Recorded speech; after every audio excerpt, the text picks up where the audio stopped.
Assalamualaikum warahmatullahi wabarakatuh.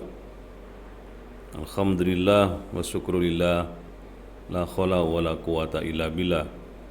Asyhadu an la ilaha illallah wahdahu la syarikalah, wa asyhadu anna Muhammadan abduhu wa rasuluh, la nabiyya ba'da. Allahumma shalli ala Muhammad wa ala ali Muhammad, amma ba'd. Kaum muslimin yang berbahagia, alhamdulillahirabbil alamin. Segala puji bagi Allah yang menciptakan alam semesta ini. Allah lah yang menciptakan alam semesta beserta seluruh isinya yang sedemikian luas, kompleks, dan sempurna. Rabbana ma khalaqta hadza batila. Umar bin Khattab pernah mengatakan kalimat ini dan dilestarikan dalam Al-Quran. Rabbana ma khalaqta hadza batila. Ya Tuhan kami, apa yang kau ciptakan tidak ada yang batil, tidak ada yang salah. Maka bagi orang yang punya ketajaman rasa, kedalaman iman, setiap melihat segala sesuatu, dia akan ketemu dengan Allah dalam jiwanya. Memang ada yang bertanya-tanya, kapan kita bertemu dengan Allah? Tergantung jiwa seseorang, kedalaman imannya, kesungguhan di dalam mengasah nuraninya atau jiwanya itu. Bagi orang-orang yang punya ketajaman rasa, setiap saat bertemu dengan Allah, kapanpun, dimanapun, dalam kondisi apapun. Melihat diri sendiri akan ketemu dengan Allah karena melihat betapa Allah menciptakan jasad atau tubuh kita, raga kita ini dengan ciptaan yang begitu baik. Laqad khalaqnal insana fi ahsani taqwim.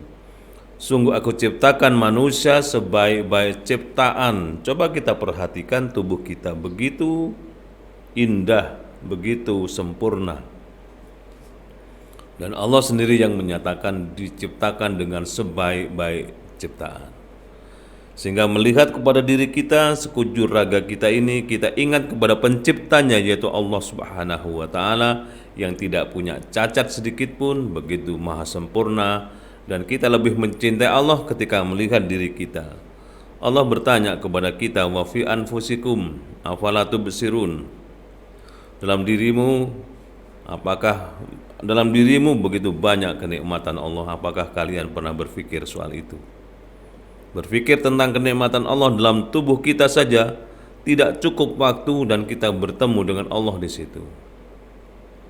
Bagaimana Allah menciptakan kita dengan kemampuan memandang, melihat segala sesuatu dengan jelas, dan itu adalah kenikmatan yang luar biasa. Begitu mahalnya harga kornea mata kita yang Allah ciptakan. Begitu kita mendengar segala sesuatu, telinga kita begitu mampu merekam, mendengar, dan seterusnya suara-suara mulai dari yang kecil sampai yang besar.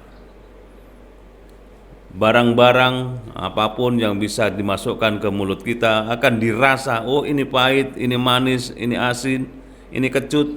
Lidah kita, lesan kita, lidah ini yang terutama yang berfungsi berbagai macam, bagian depan merasakan sesuatu, tengah begitu, belakang juga. Melihat lidah kita, kita ingat kepada pencipta yang luar biasa. Jadi melihat tubuh kita, kita melihat bertemu dengan Allah dalam arti kemahakuasaan Allah tersebar luas pada tubuh kita. Belum lagi kalau kita melihat alam semesta yang sedemikian luas. Ada matahari, ada bintang, ada bulan, ada bumi. Konon menurut para ahli jumlah bumi seperti bumi yang kita tempati ini jumlahnya jutaan. matahari jutaan. Jadi alam semesta itu begitu luas, benda-benda raksasa jumlahnya jutaan bahkan triliunan bintang gemintang yang diletakkan di alam semesta yang begitu luas, jaraknya berjauhan. Ditegaskan pada ucapan kita sebagai orang beriman ketika kita sholat, diawali dengan ucapan Allahu Akbar. Allah Maha Besar menciptakan alam semesta yang sedemikian luas. Allah yang Maha Kuasa mengaturnya, Allah yang menatanya, Allah yang membuat seluruh sistem berjalan dengan baik dan sempurna. Allahu Akbar. Melihat alam semesta, kita ingat dan ketemu dengan Allah. Belum lagi melihat isinya bumi ini misalnya secara khusus, binatang-binatang yang sedemikian banyak jumlahnya, beragam karakternya, cara makannya, cara mendapatkan makanan dan seterusnya. Kita ingat kepada Allah Subhanahu wa taala dan di situ kita bertemu dengan Allah. Ada binatang kecil yang tidak berdaya namanya semut misalnya. Allah cukupkan rezekinya buat mereka. Andaikan semut itu berada di atas batu hitam, semut hitam berada di atas batu hitam di dalam lembah yang sangat dalam, di tengah hutan belantara, Allah pun cukupkan rezekinya bagi para semut yang kecil yang gak berdaya itu. Allah Maha Besar, mampu melihat hal-hal yang sangat kecil sekalipun. Sehingga melihat segala sesuatu kita akan ingat kepada Allah Subhanahu wa taala. Belum lagi kalau kita melihat keindahan alam semesta, keserasiannya. Ada taman bunga dengan aneka warna. Merah yang satu dengan merah yang lain berbeda. Kelengkapan bentuknya begitu juga beragam dan sehingga kita kemudian memantulkan rasa kagumnya atas keindahan. Innallaha jamilun wa huwa yuhibbul jamal. Sesungguhnya Allah itu indah dan cinta kepada keindahan alam semesta ini. Makanya diciptakanlah keindahan-keindahan. Belum lagi kalau kita melihat karakternya, di situ kita akan ketemu dengan Allah. Kita sama-sama punya, misalnya melihat ada lalat, ada lebah. Dua-dua binatang ini sama-sama punya mata. Tergantung bagaimana kita meniru kepada kedua binatang ini. Kalau kita meniru atau melihat matanya lalat, maka lalat itu walaupun berada di taman bunga yang semerbak harum, dia tidak puas, masih mencari di mana ada bau bangkai yang bisa didatanginya. Kenapa? Karena lalat melihat segala sesuatu yang disebut dengan rezeki itu, kalau sesuatu itu tidak disuka oleh orang, apalagi berbau, itu bagi lalat adalah keindahan. Bagi lebah, dia walaupun berada di kawasan sampah, lautan sampah yang luas, dia tidak terpengaruh oleh bau sampah itu. Dia masih mencari di mana di antara ranting-ranting itu yang bisa dihinggapinya. Karena lebah biasanya mencari sesuatu yang sesuatu itu tidak dirusaknya. Sehingga lebah berada pada tempat apapun, dia mencari sesuatu yang bermanfaat, itu yang akhirnya melahirkan atau menghasilkan madu bagi manusia. Tergantung kepada kita berada di situasi bagaimanapun, mata apa yang akan kita fungsikan pada diri kita. Apakah kita akan meniru matanya lalat yang melihat segala sesuatu dari sisi ketidaknyamanannya, atau kita melihat lebah yang melihat berada dalam tempat yang tidak nyaman tapi kita melihat sesuatu yang nyaman. Bergantung. Allahu Akbar. Allah Maha Besar. Melihat alam semesta, kita melihat Allah dan bertemu dengan Allah Subhanahu wa taala.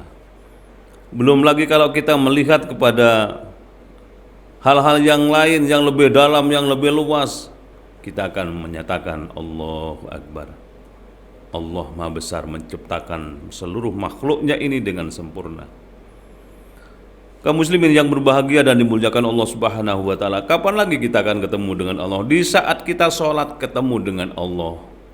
Diawali dengan Allahu Akbar, Allah Maha Besar. Kemudian kita membaca doa demi doa di situ. Ketemulah dengan Allah dalam arti kita bisa melakukan sholat dengan khusyuk, dengan hati yang bisa tersentuh dengan ucapan yang kita ucapkan itu.